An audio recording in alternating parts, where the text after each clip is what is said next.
कि मुझे थोड़ी मजबूरी है, मैं किराए की गाड़ी लेके आया हूँ। नहीं, बात तो कोई नहीं है, मैं वकील हूँ, मुझे मालूम है, इतना बड़ा मैंने कोई अपराध नहीं कर दिया। थोड़ी सी तवज्जो। वकील तो अपराध करके भी अपराध नहीं करता। सर मैं बहुत देर से खामोश बैठा हुआ हूँ, अब मेरा टर्न है, मुझे बोलने दीजिए। मैं बिना पैसों के वैसे भी बहुत कम बोलता हूँ। हाँ, बस सुनने वाले कान चाहिए, मन चाहिए। कान भी एक बार को ना मिले।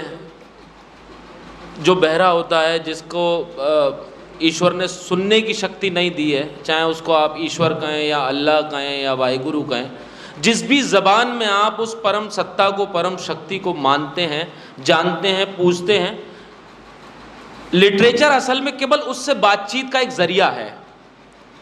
शायरी, गज़ल, नज़्म, इन सब की बात करें तो खुदा से बात करने का, अगर उर्दू को आप मुसलमान मान ले तो उर्दू को मान ले कि 5 वक्त की नमाजी है, तो वो खुदा से बात करने का ज़रिया है। कविता, गीत, बंद, मुक्तक, ये ईश्वर भगवान से बात, क्योंकि फिर आप पंडित जी हो गए, चोटी रख लीजिए, तिलक लगा लीजिए, मतलब भावना जो है ना वो किसी धर्म की नहीं है। और इसका सबसे बड़ा एग्जाम्पल है, किसी ने घर में जानवर पाला होगा, तोता पाला होगा, पशु पक्षी पाले होंगे, वो हिंदी या उर्दू दोनों नहीं जानते, लेकिन मोहब्बत उनसे जो जिस ज़बान में होती है, वो शायद हिंदी की भी ज़बान है, उर्दू की ज़बान है, किसी भी भाषा की ज़बान है। तो मैं बहुत कम वक्त लूँगा। बाय प्रोडक्ट्स, भाई ने मोहब्बत की, दिल टूट गया इसका, तो इतना तकलीफ़ में नहीं आना गुरु, है ना।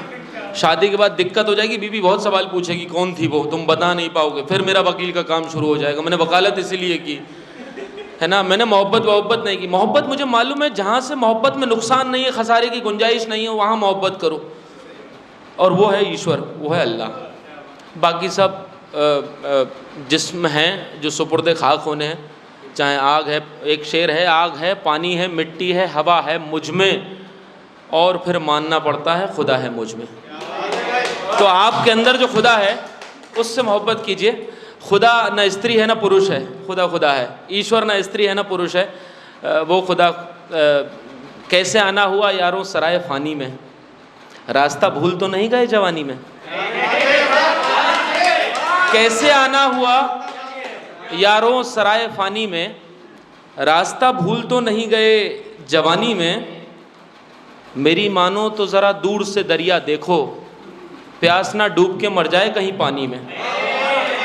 तो हैरत अंगेज कोई कारनामा नहीं गुजरा, अभी तक ट्विस्ट नहीं आया है कहानी में। तो सिर्फ मोहब्बत की तर्जुमानी हम जिस भी ज़बान में कर रहे हैं, एक मैं आरिफ भाई आपका बहुत शुक्रिया अदा करूँगा, और मैं बड़ा अफसोस जाहिर करूँगा कि मैं उतना वक्त नहीं दे पा रहा हूँ जितना मैं वक्त आपको देना चाहता हूँ। थोड़े से बहुत ज़रूरी काम है, इस वजह से जाना है। एक गीत, मैं शायरी में के ज़रिए बात करता हूँ, लेकिन जहाँ शायरी किसी ज़बान की सरहदों को तोड़कर गीत में भी बनना चाहती है या गज़ल में बनना चाहती है, जिस भी ग्रामेटिकल वो पोर्शन को ले ले, मैं उसमें कोशिश करता हूँ अपनी बात कहूँ। कंप्लीट सरेंडर एक शब्द है, पूर्ण समर्पण। ईश्वर को आपने पूर्ण समर्पण कर दिया, खुदा को आपने सब कुछ सौंप दिया, फिर आपका कोई नुकसान नहीं होगा, कोई खसारा नहीं होगा। वो कंप्लीट सरेंडर की परिभाषा जो है इस गीत के माध्यम से देना चाह रहा हूँ। मेरे आध्यात्मिक दृष्टिकोण से सबसे प्रिय पात्र जो है ना वो कृष्ण हैं।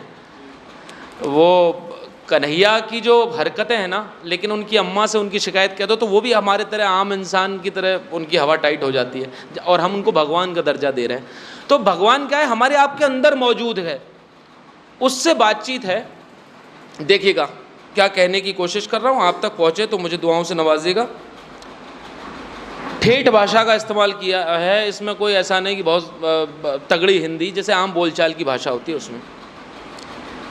तो पे छोड़ दई गिरधारी हमने सारी जिम्मेदारी, छोड़ दई गिरधारी तो पे सारी जिम्मेदारी रे, छोड़ दई गिरधारी तो पे सारी जिम्मेवारी।